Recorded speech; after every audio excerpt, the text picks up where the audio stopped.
ಕಾರ್ಕಳ ತಾಲೂಕು ಪಂಚಾಯತ್ನ ಉನ್ನಿಕೃಷ್ಣನ್ ಸಭಾಂಗಣದಲ್ಲಿ ದಕ್ಷಿಣ ಕನ್ನಡ ಸಹಕಾರಿ ಹಾಲು ಉತ್ಪಾದಕರ ಒಕ್ಕೂಟ ನಿಯಮಿತ ವತಿಯಿಂದ ಆಶಾ ಕಾರ್ಯಕರ್ತರಿಗೆ ನಂದಿನಿ ಉತ್ಪನ್ನಗಳ ಕಿಟ್ಗಳನ್ನು ವಿತರಣೆ ಮಾಡಲಾಯಿತು.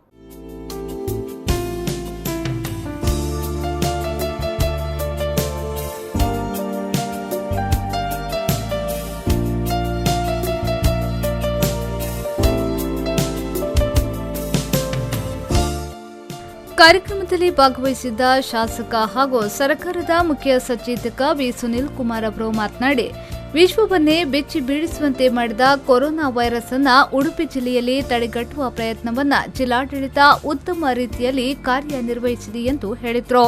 ರಾಜ್ಯ ಮತ್ತು ಕೇಂದ್ರ ಸರ್ಕಾರದ ಸುತ್ತೋಲೆಯಂತೆ 1 ವಾರಗಳ ಕಾಲ ಕ್ವಾರಂಟೈನ್ನಲ್ಲಿ ಇರುವವರ ಗಂಟಲ ದ್ರವ ಪರೀಕ್ಷೆಯ ಬಳಿಕ ಅವರನ್ನ ಹೋಮ್ ಕ್ವಾರಂಟೈನ್ನಲ್ಲಿ ಇರಿಸುವಂತೆ ಅವಕಾಶವನ್ನ ಮಾಡಲಾಗಿದೆ.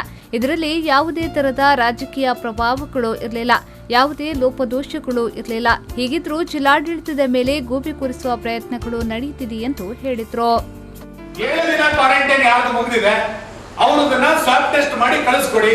ಸ್ವಾಬ್ ಟೆಸ್ಟ್ ಬಂದು ಅದು ಪಾಸಿಟಿವ್ ನೆಗೆಟಿವ್ ಬಂದ ನಂತರ ಮುಂದಿನ ಟೆಸ್ಟ್ ಮಾಡೋಣ ಅಂತೇಳಿ ಸರ್ಕಾರದ ಸುತ್ತೋಲೆ ಬಂದಿದ್ದು 7 ದಿನಕ್ಕೆ ಅವರಿಗೆ ಬಿಡುಗಡೆ ಮಾಡಬಹುದು ಅಂತ. ನಾವು ಆಗ ನಮ್ಮ ಹತ್ರ 14 ದಿನ 16 ದಿನ 20 ದಿನ ಆಗೋಗಿತ್ತು ತುಂಬಾ ಜನರದ್ದು. ನಾವು ಅಲ್ಲಿಯ ತನಕ ಹತ್ತತ್ರ 800 ಜನರ ಸ್ವಾಬ್ ಟೆಸ್ಟ್ ಅನ್ನು ನಮ್ಮ ತಾಲೂಕಿನಲ್ಲಿ ಕಳಿಸ್ಕೊಟ್ಟಿದ್ವಿ. ನಾವು ಹೊತ್ತು ಎಲ್ಲದನ್ನು ಕೂಡ ಬಿಡುಗಡೆ ಮಾಡಿದ್ರು. ಬಿಡುಗಡೆ ಮಾಡಿದ ನಂತರ ಎಲ್ಲರೂ ಕೂಡ ಮನೆಗೆ ಹೋಗಿದ್ದಾರೆ. ನಾವು ಯಾರು ಕೂಡ ಏಕಾಏಕಿ ಬಿಡುಗಡೆ ಮಾಡಿ ಅಂತ ತೀರ್ಮಾನ ತೆಗೆದುಕೊಂಡಿದ್ದಲ್ಲ. ಸರ್ಕಾರದ ಸುತ್ತೋಲೆ, ಆರೋಗ್ಯ ಇಲಾಖೆ ಸುತ್ತೋಲೆ, ಎರಡೂ ಸರ್ಕಾರಗಳು ರಾಜ್ಯ ಮತ್ತು ಕೇಂದ್ರ ಸರ್ಕಾರಗಳು ತೆಗೆದುಕೊಂಡಂತ ಸುತ್ತೋಲೆ ಹಿನ್ನೆಲೆಯಲ್ಲಿ ಅವರೆಲ್ಲರೂ ಕೂಡ ಬಿಡುಗಡೆ ಮಾಡಿದೆ. ಈ ಎಲ್ಲ ಸಂಗತಿ ಗೊತ್ತಿರುತ್ತದೆ ನಮಗೆ.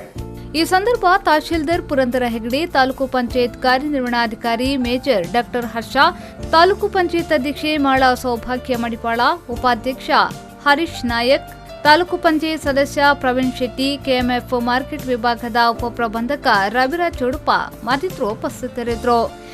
ಕೆಎಂ ಖಲೀಲ್, ವಿ4 ನ್ಯೂಸ್ 24 7 ಕಾರ್ಕಳ.